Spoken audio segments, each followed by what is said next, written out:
ሶሪያ ነበርን። ሶሪያ ነበራችሁ? አዎ። ከሶሪያ ነው የተላካችሁ? አዎ፣ ከሶሪያ ወደ ኢትዮጵያ መጣ። ኢትዮጵያን ልንበጠብጥ መተን ከለከልከን። እንደ ሶሪያ ልንበታትናት ነበር። ስሜ መንግስቱ በለጠ ይባላል። የትውልድ አገሬ ወደ ወላይታ ዞን ዱጉና ፋንጎ የሚባል ወረዳ ነው። በነቢዩ እዩ ጩፋ ቸርች ሻሸመኔ በ12 መስከረም 12 በተደረገው ላይ 5 ሚሊዮን አጋንንት እንደወጣልኝ ናውጣና ኦኬ። ስንት ናችሁ በሱ ላይ ያላችሁት? 5 ሚሊዮን በአምስቶች። ኦኬ። ነብዩን ግደል ተብላችሁ ነው የመጣችሁ? ሁለት ሰዎች መጥቶ አነጋገሩ። አንደኛው የራሱ የእዩ ጩፋ ወንድም ማለት ሳሙኤል ጩፋ ነው። ሁለተኛውም እዛው የሚያገለግል ፓስተር ነው፣ በረከት ይባላል። እነዚህ ሁለቱ ሰዎች ይሄንን ነገር እንዲሰራ ለኔ ይሄን ፊልም እንዲሰራ በጽሁፍ ሰጡኝ። በጽሁፍ የቀረበውን አጠናን።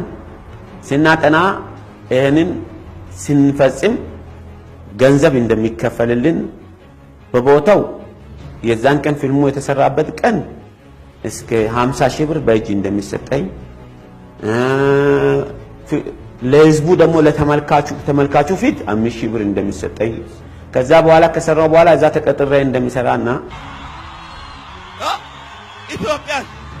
ኢትዮጵያን ልንበጠብጥ መተን ከለከልከን። እንደ ሶሪያ ልንበታትናት ነበር ኢትዮጵያን። አዎ፣ እንደ ሶሪያ ልንበታትናት ነበር የመጣችሁ። አዎ፣ አንተ ነህ አሁን የከለከልከን። እኔ ነኝ የከለከልከን። ሰላም ከለከልከን ማለት አሁን ይሄንን እንደዚህ መንፈሱ ከሶሪያ ይመጣል። አረብ ኤምሬትን እንደዚህ ያናጋ መንፈስ ነው።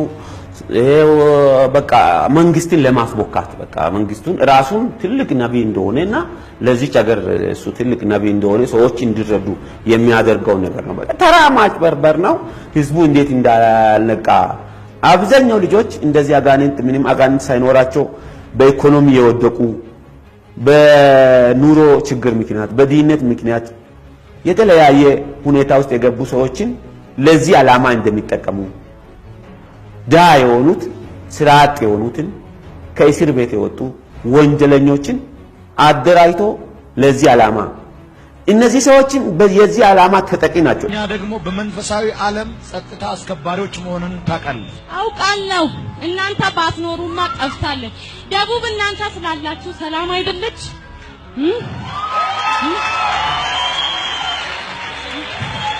ነብይ እዩ ስላለ ሐዋሳ ላይ ምንም አይነት ነገር አይደረግም የተባለችው ልጅ ተከፍሎላት ይሄንን ድራማ ከሰራች በኋላ የተወሰነ ጥቅም ተሰጥቷት እሷም እዛ ጋር አለች። አሁን ተቀጥራ ዘይት ምናምን እየሸጠች እዛ ጋር እያገለገለች ነው።